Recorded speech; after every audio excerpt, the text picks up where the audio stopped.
என்னங்கடா இது என்னத்துக்குடா இப்படி நாயடி பேயடி அடிக்கிறீங்க?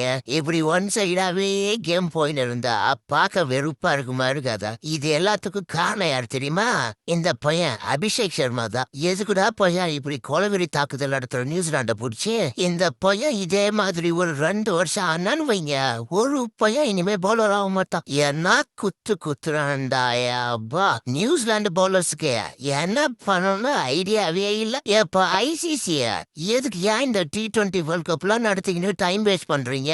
இப்பவே கப்பு தூக்கிய அந்த ஸ்கை பையன் கையில கொடுங்க. சத்தியமா இந்த பசங்களை எவனாலையும் நிறுத்த முடியும்னு எனக்கு தோணல. வாய்ப்பு இல்ல. முடியாது. எவனாலையும் முடியாது. சும்மா கடந்த சங்க ஊதி கிடத்த கணக்கா இந்த ஃபோக்ஸ கொண்டு வந்து ஸ்கைய ஃபார்ம் கொண்டு வந்து விட்டாங்க. இந்த கூட்டத்தோட கூட்டமா அந்த பையனும் போட்டு பிரிச்சுன்னு இருக்குது. இதுல புதுசா வந்த இஷான் கிஷன் வேற போட்டு நொறுக்குறாப்புல. சஞ்சீவோட கதை தான் என்னன்னு தெரியல. ஒரு 2 மேட்ச் பாப்போம். ஏண்டா மனசாட்சி இல்லையா? 150 ரன் 10 ஓவர்ல சேஸ் போடுறானுங்கடாயா அப்பா! அது எப்படியா 2 விக்கெட்டை விட்டு இதுக்கப்புறம் வரவனுங்கள பாருங்களா? டூபே, ஹர்திக், ரிங்கோ, ராணா எப்பா சத்தியமா நிறுத்த முடியாது இவனுங்கெல்லாம். சரி இவங்கள கூட விடுங்க, இது பேட்ஸ்மேன் கேம் ஆகி போச்சு. இவங்க எல்லாம் சுத்துறாங்க. இப்படி குத்துறானுங்க இந்த பிச்சில.